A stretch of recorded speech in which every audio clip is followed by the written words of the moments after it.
हंगामा सिर्फ भवानीपुर तक सीमित नहीं रहा। नादिया, पानीहाटी, उत्तर 24 परगना, हावड़ा और दक्षिण 24 परगना समेत कई इलाकों में बीजेपी, टीएमसी और आईएसएफ वर्कर्स के बीच मारपीट और हिंसक झड़प हुई। ईवीएम खराबी की घटनाएं हुई। इन घटनाओं से पूरे इलाके में माहौल तनावपूर्ण बना रहा। सुरक्षा बलों को स्थिति पर काबू पाने के लिए कड़ी मशक्कत करनी पड़ रही है।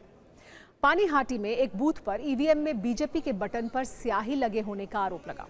पानीहाटी से आरजीकर रेप विक्टिम की मां। यूईएम जयपुर एक आदर्श लक्ष्य है। भावी छात्रों के लिए अच्छी नौकरी, भविष्य के लिए तैयार कौशल के साथ अच्छी शिक्षा।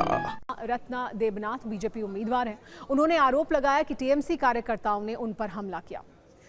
सतगाछिया में केंद्रीय बलों ने लाठीचार्ज किया, जिसमें एक बच्चा घायल हो गया। हावड़ा में ईवीएम में गड़बड़ी की बात को लेकर हंगामा कर रहे 2 लोगों को सीआरपीएफ ने हिरासत में लिया। साउथ 24 परगना में बीजेपी उम्मीदवार विकास सरदार ने टीएमसी कार्यकर्ताओं पर उनकी कार पर हमला करने का आरोप लगाया, जबकि साउथ 24 परगना के कैनिंग में टीएमसी के उम्मीदवार परेश रामदास ने आरोप लगाया कि एक बूथ पर उनके पोलिंग एजेंट को सीआरपीएफ कर्मियों ने पीटा और बूथ से बाहर घसीट दिया। गालसी विधानसभा क्षेत्र में लाठीचार्ज किया गया तो हावड़ा और कांचरापाड़ा टीएमसी और बीजेपी समर्थकों में यहां झड़प हो गई। यहां बीजपुर में टीएमसी पार्षद और निर्दलीय उम्मीदवार के बीच मारपीट हुई। कांचरापाड़ा नगर पालिका के पार्षद कल्याण पर पोलिंग बूथ के 100 मीटर के दायरे में खड़े थे। बीजेपी और निर्दलीय उम्मीदवार से उनकी बहस शुरू हो गई। इसके बाद निर्दलीय प्रत्याशी और टीएमसी पार्षद के बीच मारपीट हुई। पुलिस ने बीच बचाव किया। हुगली में भी टीएमसी और बीजेपी समर्थक एक दूसरे से एनकाउंटर कर रहे थे तो दोनों तरफ से नारेबाजी हुई। नॉर्थ कोलकाता में भी बूथ के अंदर लड़ाई हुई। खानाकुल में आईएसएफ और टीएमसी समर्थकों में झड़प हो गई। चापड़ा विधानसभा क्षेत्र में तो वोटिंग शुरू होने से पहले ही बीजेपी के पोलिंग एजेंट मुशर्रफ पर लोहे की रॉड से हमला किया गया। उनके सिर में 6 टांके लगाए गए हैं। हंगामा फाल्टा विधानसभा क्षेत्र में भी हुआ। यहां कई जगहों पर ईवीएम पर टेप लगा मिलने की शिकायत मिली। आरोप है कि बीजेपी के निशान के सामने टेप लगा हुआ था। फाल्टा के बेलसिंघा में बूथ संख्या 186 के पास भारी भीड़ जमा हो गई थी। आरोप है कि कुछ लोग मतदाताओं को डरा धमका रहे थे, जिसके बाद केंद्रीय सुरक्षा बलों ने भीड़ को हटाने के लिए लाठीचार्ज किया। टीएमसी ने यहां का वीडियो सोशल मीडिया पर पोस्ट किया और ये आरोप लगाया कि महिलाओं पर लाठीचार्ज किया गया है।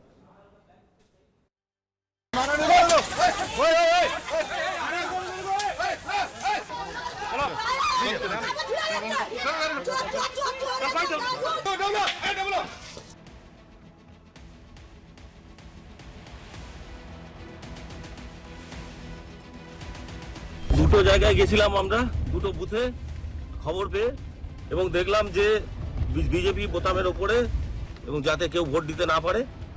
আর এই রকম চলছে প্রায় বিভিন্ন জায়গায়।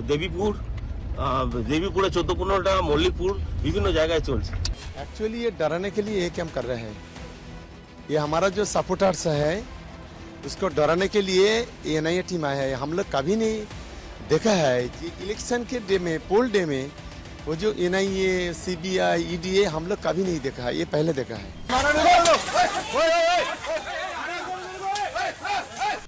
आपका क्या नाम है?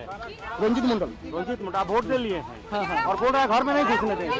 नहीं सर, बोल रहे मर्डर हो जाएगा। सेकंड टाइम यहाँ पे आ रहा है तो गांव में मर्डर हो जाएगा। ईसीआई किसी को भी नहीं बख्शने वाला। ईसीआई के जितने लोग डेपुटेशन में है, चाहे वो पुलिस पर्सनल है, चाहे वो कहते हैं आपका आरओ है, चाहे एआरओ है, चाहे बीएलओ है, चाहे सेक्टर प्राइवेटी फोर्स है, चाहे डीएम ऑफिस के लोग है, चाहे स्टेट पुलिस है, जो भी एआरओ के अंदर डेपुटेशन में है, अगर स्पेसिफिक कंप्लेंट आती है और स्टैब्लिश होती है तो कंडक्ट रूल के हिसाब से एक्शन होता है।